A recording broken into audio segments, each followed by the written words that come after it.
दोस्तों नमस्कार। चर्चा का विषय में आप सभी का मैं विश्वपति स्वागत करता हूं। ईरान और इजराइल के बीच युद्ध बराबर जारी है और दिन प्रतिदिन हमले बहुत तेजी से बढ़ते जा रहे हैं। खतरा लगातार बढ़ता जा रहा है कि यह युद्ध और कितना फैलेगा। फिलहाल ईरान को बहुत बड़ा नुकसान हुआ है और ये पूरी दुनिया को पता है कि ईरान को क्या नुकसान हुआ। लेकिन कुछ लोगों के मन में एक आशंका है कि क्या ईरान इतने बड़े बड़े हमले कर रहा है, इतनी मिसाइलें भेज रहा है, इतने ड्रोन भेज रहा है, क्या इजराइल को कोई नुकसान नहीं हुआ? आज चर्चा करूंगा इस पर। नुकसान निश्चित रूप से इजराइल को भी हुआ है, लेकिन वो इजराइल का नुकसान कितना सीमित है, कितना है, इजराइल के लिए वो कितना व्यापक है और ईरान की अपेक्षा वो कितना है, इस पर भी चर्चा करूंगा। एक और बड़ा सवाल है और वो सब बड़ा सवाल ये है कि ईरान और इजराइल का यह युद्ध भारत के लिए कितनी बड़ी चुनौती है, क्योंकि भारत के दोनों से ही अच्छे संबंध है। एक और इजराइल लगातार बुरे समय में भारत का मित्र रहा है और दूसरी ओर काफी लंबे समय से भारत और ईरान के बीच में भी संबंध है। दोस्तों सबसे पहले मैं ये आपको बता दूं, ईरान का सबको पता है कि बहुत बड़ा नुकसान हुआ है, अकल्पनीय नुकसान है। बड़ी संख्या में उसके सैन्य पदाधिकारी मारे गए। लगभग परमाणु बम बनाने में जितने भी परमाणु वैज्ञानिक लगे हुए थे वो सब के सब मारे गए। यानी कि फिलहाल ईरान के पास कोई भी वो परमाणु वैज्ञानिक जिंदा नहीं बचा है जो इस समय ईरान के परमाणु कार्यक्रम को लेकर आगे जा रहे थे। हालांकि ईरान बैलिस्टिक मिसाइलों पर भी एक बहुत बड़ा काम कर रहा था और इजराइल का तो यह भी आरोप है कि अगले 3 साल के अंदर ईरान 10,000 बैलिस्टिक मिसाइलों को बनाने की तैयारी कर रहा था, जबकि ईरान का टारगेट अगले 6 सालों में 20,000 बैलिस्टिक मिसाइलें बनाने का था। फिलहाल इस बैलिस्टिक मिसाइलों के जो वास्तुकार माने जाते हैं वो मारे गए और अब बैलिस्टिक मिसाइलों को बनाने वाले कितने वैज्ञानिक बचे हैं और कितने नहीं बचे हैं, इस पर फिलहाल अभी कुछ कहना बहुत जल्दबाजी होगा, क्योंकि बहुत ज्यादा सूचनाएं अवेलेबल नहीं। दोस्तों ईरान ने भी पलटवार जबरदस्त किया है और ईरान के पलटवार से इजराइल को भी नुकसान पहुंचा। इजराइल की राजधानी तेल अवीव में कई इलाके ऐसे हैं जो तहस नहस हो गए। ईरान की एक 50 मंजिला इमारत में जिस तरीके से भीषण आग लगी, उसने एक बारगी को इजराइल के नागरिकों के मन में भी खौफ पैदा कर दिया और वहां के टेलीविजन चैनलों ने उस 50 मंजिला इमारत को दिखाते हुए कहा कि यह भीषणतम दृश्यों में से एक है। हालांकि जहां तक जनहानि का सवाल है, अभी तक 6 से लेकर अधिकतम 10 लोगों के मारे जाने की सूचनाएं आ रही है। ईरान की टेक्नोलॉजी, इजराइल की टेक्नोलॉजी इस रूप में बहुत आगे है कि वो ईरान का हमला होते ही, क्योंकि ईरान और इजराइल के बीच में दूरी बहुत है, तो काफी पहले इजराइल के सिस्टम्स, इजराइल का आयरन डोम या और भी जो उसके एयर डिफेंस सिस्टम है वो कैच कर लेते हैं कि ईरान की ओर से ये मिसाइल है या ये ड्रोन इजराइल पर हमला करने के लिए आ रहा है, और वो अपने देश को एक वार्निंग जारी कर देते हैं। इजराइल में पहले से ही बड़ी संख्या में शेल्टर होम बने हुए हैं, बंकर बने हुए हैं। इजराइल वार्निंग जारी कर देता है और लोग शेल्टर होम में चले जाते हैं। फिलहाल उस 50 मंजिला इमारत में भी बहुत बड़ी आग लगी, लेकिन जनहानि का बहुत वहां से ज्यादा खबर नहीं है। हाँ, सभी वहां पर जो फ्लैट्स थे उनमें बड़ी मात्रा में, बड़ी संख्या में नुकसान हुआ है। इसके अलावा भी तेल अवीव के कई इलाके ऐसे हैं जहां की बिल्डिंगें तहस नहस हो गई। मैंने आपको पहले भी बताया था कि तेल अवीव में एक इलाका है क्रिया, जिसको हम, जैसे अमेरिका का पेंटागन है कि जहां पूरी अमेरिकी सरकार बैठती है, अमेरिका के सैन्य पदाधिकारी बैठते हैं, ऐसे ही तेल अवीव में जो क्रिया इलाका है और ये पूरा भवन है, इसमें पूरी इजराइल की सरकार बैठती है। यहाँ पर भी इजराइल हमले करने में सफल रहा, हालांकि नुकसान बहुत बड़ा नहीं पहुंचा। फिलहाल घायलों के हिसाब से भी देखा जाए तो इजराइल के अस्पतालों में ऐसे घायलों की संख्या ना के बराबर है जो ईरान के हमलों में घायल हुए। फिलहाल अधिकतम 7 लोग बतलाए जा रहे हैं कि 7 लोग अस्पतालों में पहुंचे हैं जो ईरान के हमलों में घायल हुए हैं। निश्चित रूप से जितना व्यापक हमला ईरान पर हुआ है, उस लिहाज से इजराइल को जो भी नुकसान पहुंचा है, हम उसको बहुत बड़ा नुकसान नहीं कह सकते। वो सिर्फ इतने बड़े नुकसान तो और देशों में एक आध एक्सीडेंट से हो जाते हैं और कहीं छोटे मोटी घटना से हो जाते हैं, तो लिहाजा नुकसान तो पहुंचा है इजराइल को। हालांकि इजराइल के लिहाज से यह भी बहुत है, क्योंकि इजराइल का मानना है कि उसने अपने देश को बिल्कुल फुल प्रूफ बना रखा है। उसके बाद भी ये तेल अवीव की क्रिया पर हमला हो जाता है, तेल अवीव के 50 मंजिला इमारत पर हमला हो जाता है, तेल अवीव के कुछ और बिल्डिंग्स पर हमला हो जाता है, तो इजराइल के लिए निश्चित रूप से ये चिंता का विषय है। दोस्तों, अब आ जाता हूं इस बात पर कि भारत के लिए कितनी बड़ी चुनौती होगी। भारत में जो वामपंथी राजनीति के जानकार हैं या समर्थक हैं, वो ये कह रहे हैं कि भारत के लिए यह युद्ध बहुत बड़ी चुनौती है और भारत को यदि यह युद्ध लंबा खिंचा तो भारत को बहुत बड़ा नुकसान उठाना पड़ सकता है। मैं सबसे पहले आपसे ये बात कह दूं कि मैं इस बात से बिल्कुल भी सहमत नहीं हूं कि यदि यह युद्ध लंबा खिंचा तो भारत को नुकसान उठाना पड़ेगा। मेरा मानना है, हालांकि ये दोनों मित्र, दोनों देश, ईरान और इजराइल, फिलहाल भारत के मित्र देश है। एक गहरा मित्र है, एक हल्का मित्र है, लेकिन भारत को किसी तरह भी तरीके का जो लोग नुकसान पहुंचने की आशंका व्यक्त कर रहे हैं, वो पूरी तरह गलत है।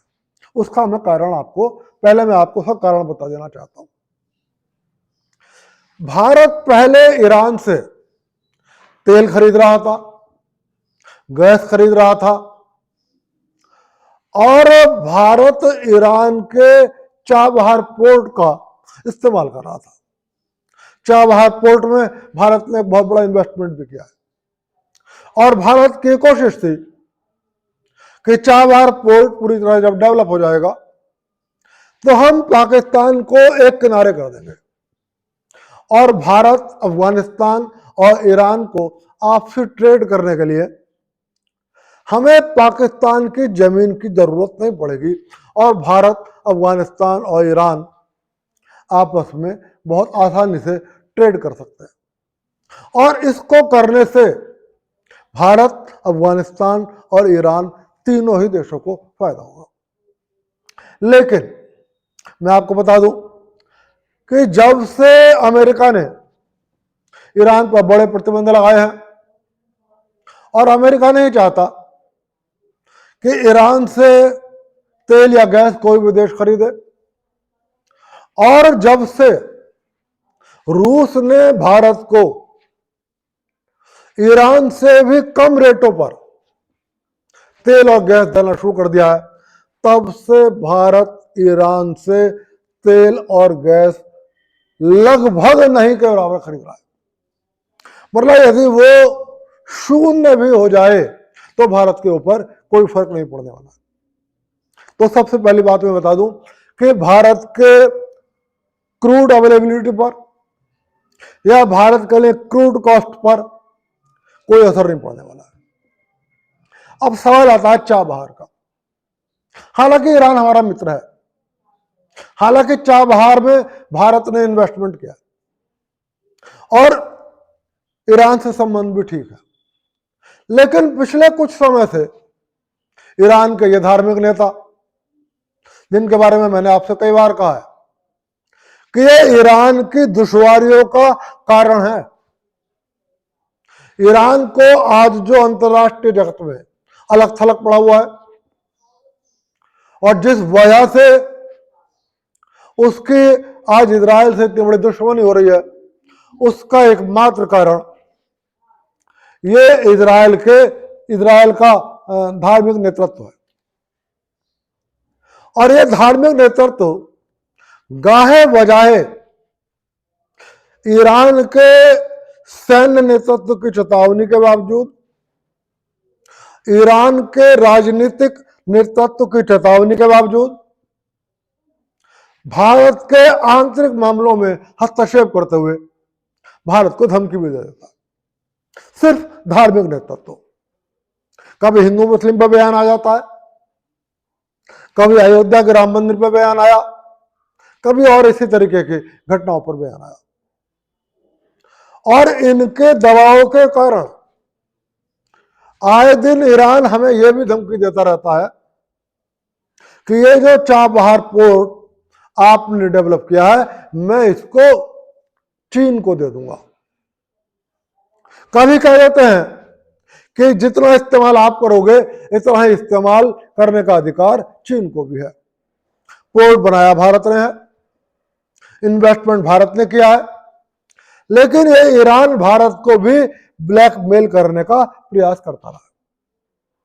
तो दोस्तों, मैं आपको ये बताना चाहता हूं कि ये चाबहार पोर्ट का भी भारत पूरी तरीके से इस्तेमाल नहीं कर पा रहा। और ये भारत का इन्वेस्टमेंट, हालांकि मैं ऐसा भी खराब इन्वेस्टमेंट नहीं कहूंगा, ये इन्वेस्टमेंट है। और ऐसा नहीं है कि यदि आज ईरान ने मना कर दिया तो हमेशा के लिए खराब हो गया। जब भारत इस चाबहार पोर्ट का इस्तेमाल करता है तो उससे बस भारत को ही फायदा नहीं होता, ईरान को भी फायदा होता है। सिर्फ हमारी गरज नहीं है उस पोर्ट को इस्तेमाल करना। यदि ईरान को अपनी अर्थव्यवस्था को मजबूत करना है, यदि ईरान को अपनी जनता की दुश्वारियों को समाप्त करना है, तो ये ईरान के भी हित में है कि भारत चाबहार पोर्ट का इस्तेमाल करे। तो दोस्तों, यदि वो भारत को रोकता है तो वो अपना नुकसान कर रहा है। तो फिलहाल चूंकि भारत चाबहार पोर्ट का इस्तेमाल नहीं कर पा रहा, तो इसलिए यदि ये भी शून्य के स्तर पर आ जाए तो भारत को कोई आर्थिक नुकसान नहीं हो रहा, भारत को कोई रणनीतिक नुकसान नहीं हो रहा। अब यदि हम टेक्निकली हालात पर आ जाएं, सैन्य सामान की स्थिति पर आ जाएं, भारत खुद अपने आप में ईरान से बहुत बड़ी सैन्य शक्ति है। चाहे वो बैलिस्टिक मिसाइलों का उत्पादन का सवाल हो, चाहे वो ड्रोन्स बनाने का मामला हो, भारत ईरान से बहुत आगे है। ईरान को भारत की जरूरत पड़ सकती है, लेकिन भारत को ईरान की जरूरत नहीं है। और जहां तक फाइटर प्लेन या वायुसेना का सवाल है, ईरान तो जीरो है। पता नहीं क्यों ईरान इजराइल से संघर्ष कर रहा है। ईरान की वायुसेना क्षीण है। मुझे ये कहने में कोई संकोच नहीं, इस वक्त पाकिस्तान की वायुसेना इतना पिटने के बाद भी ईरान की वायुसेना से ज्यादा मजबूत है। तो इसलिए भारत को सैन्य क्षेत्र में, वैज्ञानिक क्षेत्र में, तकनीकी क्षेत्र में, जासूसी क्षेत्र में या अंतरिक्ष के क्षेत्र में भारत को ईरान से किसी भी प्रकार की सहायता नहीं चाहिए। यदि ईरान भारत से अच्छे संबंध रखेगा तो वो भारत से कुछ लेगा, भारत को कुछ देगा नहीं। तो सबसे पहले मैं उन मित्रों को जिनको ये लगता है कि ईरान यदि नाराज हो जाएगा तो भारत को नुकसान होगा, उनकी इस आशंकाओं को निर्मूल करना चाहता हूं कि भारत और ईरान के अच्छे संबंध आज की तारीख में ईरान की आवश्यकता है, भारत की आवश्यकता नहीं है। ईरान अच्छे संबंध रखेगा तो फायदे में रहेगा, अच्छे संबंध नहीं रखेगा तो नुकसान में रहेगा। अब आ जाता है इजराइल का सवाल। इजराइल भारत का एक बहुत गहरा दोस्त है और यह सिर्फ नरेंद्र मोदी के समय से नहीं है। जब भारत और चीन का युद्ध हो रहा था तब भी इजराइल ने हमारी मदद करी थी। जब भारत और पाकिस्तान की 1971 की वार हो रही थी तब भी इजराइल ने हमारी मदद करी थी। जब कारगिल का युद्ध हो रहा था तब भी इजराइल ने हमारी मदद करी थी। लेकिन भारत की गैर भाजपा सरकारों ने हमेशा एहसान फरामोशी दिखलाई और भारत के मुस्लिम वोट बैंक की वजह से, भारत के मुसलमानों का तुष्टीकरण करने की वजह से एक ऐसे देश से संबंध बनाए, संबंधों में दूरी बनाई जो भारत का मददगार रहा। लेकिन चाहे अटल जी की सरकार हो और चाहे नरेंद्र मोदी की सरकार हो, इन सरकारों ने इस कमी को दूर किया। और मुझे यह कहने में भी कोई संकोच नहीं है, इजराइल से दोस्ती भारत के हित में है। अभी जब ऑपरेशन सिंदूर हुआ तब भी पर्दे के पीछे बहुत सारी कहानियां। मैंने कल भी आपको बताया था कि पाकिस्तान के चैनलों पर लगातार ये चर्चा है। पाकिस्तान के बहुत विश्वसनीय पत्रकार हामिद मीर ने अपने परसों और टीवी चैनलों पर पाकिस्तान में साफ कहा था कि भारत के अनेक क्षेत्रों में इजराइल के जासूस और इजराइल के बड़े बड़े सैन्य अधिकारी मौजूद हैं जो भारत के सुरक्षा अधिकारियों का, सुरक्षा आवश्यकताओं का, सुरक्षा जरूरतों को जायजा ले रहा है और पाकिस्तान के खिलाफ हमलों में भारत को कुछ तकनीकी सहायता भी दे रहा है। ये पाकिस्तान का आरोप है, मैं नहीं कह रहा, भारत नहीं कह रहा। चाहे सैटेलाइट का मामला हो, चाहे फाइटर जेट्स का मामला हो, चाहे गोला बारूद का मामला हो, इजराइल भारत की मदद कर रहा है। भारत भी इजराइल की मदद करता है। भारत इधर कुछ सैन्य सामान इजराइल भी हमसे खरीद रहा है, इधर इजराइल ने भी हमसे गोला बारूद खरीदा है।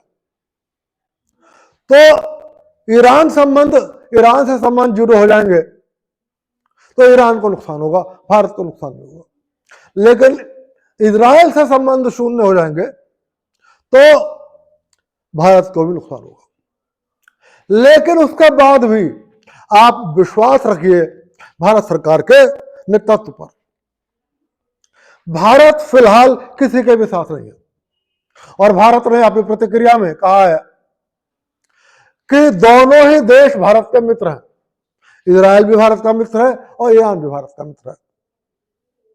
ईरान से हमारे ऐतिहासिक संबंध है और भारत ने कहा है कि भारत नहीं चाहता कि भारत के दो दोस्तों के बीच में संघर्ष लंबा चले और यह संघर्ष और आगे बढ़े।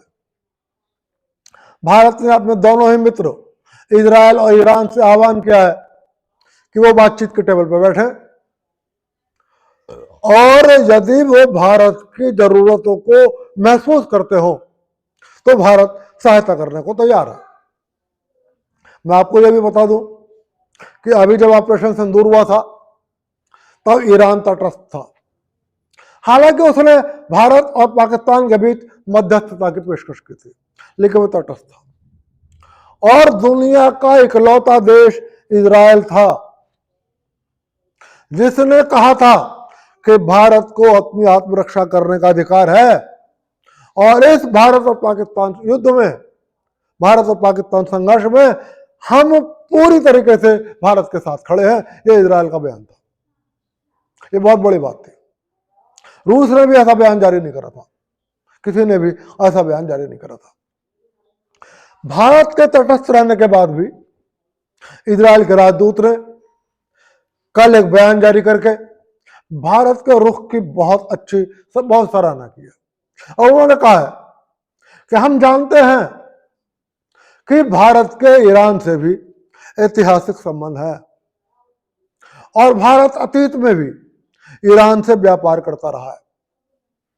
तो भारत के लिए दो मित्रों के बीच में संघर्ष होना भारत की चिंता जायज है और तटस्थ रहने के भारत के रुख का हम समर्थन करते हैं। दरअसल इजराइल को भी पता है कि भारत एक ऐसा मित्र देश है जो भले ही तटस्थ हो, लेकिन यदि जरूरत पड़ेगी इजराइल को कुछ सामानों की, तो वो भारत देने से पीछे नहीं हटेगा। हालांकि भारत युद्ध में तटस्थ बना रहेगा। तो तटस्थ रहने के बाद भी इजराइल द्वारा भारत के रुख की सराहना करना, यह भी उन लोगों के लिए एक सबक है जिनको लगता है कि एक और ईरान का नुकसान होने से भारत को नुकसान होगा और दूसरी ओर तटस्थ रहने से इजराइल भारत से नाराज हो जाएगा। भारत की विदेश नीति बहुत परिपक्व लोगों के हाथों में है और भारत और इजराइल की जो दोस्ती है वो बहुत कच्ची डोर पर टिकी हुई नहीं है, वो बहुत मजबूत संबंधों पर टिकी हुई है। मैंने आपको कल भी बताया था कि जब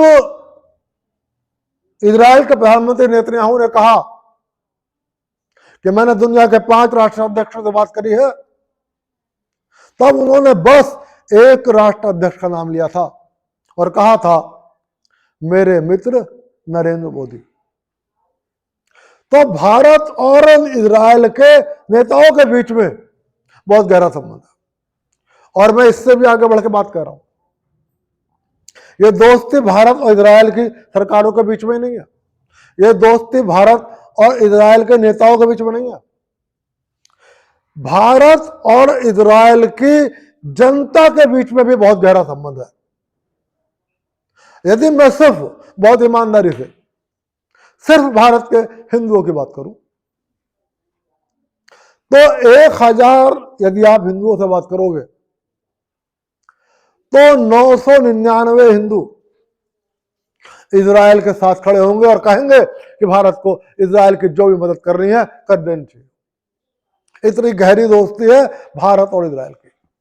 ये जो 1000 में एक हिंदू की बात कर रहा हूं, ये भी कोई भाजपाई नहीं होगा, कोई सपाई भी नहीं होगा, कोई बसपा का भी नहीं होगा, यहां तक कि कोई लालू यादव की पार्टी का भी नहीं होगा। ये जो 1000 में एक हिंदू होगा, यदि ये होगा तो ये कोई कांग्रेसी होगा, क्योंकि कांग्रेसियों के लिए देश हित कभी भी ऊपर नहीं रहा। कांग्रेसियों के लिए सत्ता हमेशा ऊपर रही है, एक परिवार की प्रतिष्ठा हमेशा ऊपर रही है। देश हितों को तो उन्होंने हमेशा अपने पैरों से रौंदा है। तो फिलहाल मित्रों, आपसे यही कहना चाहता हूं कि भारत की विदेश नीति को कोई चुनौती नहीं है, भारत के लिए कोई चुनौती नहीं है। भारत की नीति के मामले में आप भारत सरकार के प्रति, भारत सरकार के रुख पर निश्चिंत रहिए और भारत के इस रुख से इजराइल भी सहमत है और ईरान भी सहमत है। और कड़वी बात भी कह रहा हूं, ईरान नाराज होता हो तो हो जाए, ईरान की नाराजगी से भारत को कोई प्रभाव नहीं पड़ेगा। यदि ईरान नाराज होगा तो अपना नुकसान करेगा, भारत का नुकसान नहीं करेगा। लेकिन हां, इजराइल और भारत की दोस्ती में कमी नहीं आनी चाहिए। और जब तक भारत में नरेंद्र मोदी की सरकार है, भारत का थिंक टैंक में अजीत डोभाल बैठे हुए हैं, जयशंकर बैठे हुए हैं, गृह मंत्री अमित शाह बैठे हुए हैं, आप निश्चित रहिए ये इजराइल जैसे दोस्त को अकेला नहीं छोड़ेंगे। जब इस्लामिक देश बहरीन, कतर, यूएई, सऊदी अरब, जॉर्डन, लीबिया, ये ईरान को, जब ये इजराइल की नाराजगी मोल नहीं ले रहे, तुर्की जैसा देश जो ईरान का दोस्त है वो इजराइल के खिलाफ नहीं जा रहा, अजरबैजान वो इजराइल के खिलाफ नहीं जा रहा तो भारत क्यों जाएगा? फिलहाल आप निश्चित रहिए, ये इजराइल और ईरान का जो संघर्ष है भारत के लिए कोई चुनौती नहीं बनेगा। कोई चुनौती आएगी तो भारत का नेतृत्व इस चुनौती से निपटने के में सक्षम है। दोस्तों, आज की चर्चा यही समाप्त करो और फिर मिलूंगा, फिर किसी विषय पर चर्चा करूंगा। और चलते चलते आपसे फिर अनुरोध कर रहा हूं, वीडियो पसंद आए लाइक कर देना, चैनल को सब्सक्राइब कर देना। आप सभी को विश्वपति का नमस्कार।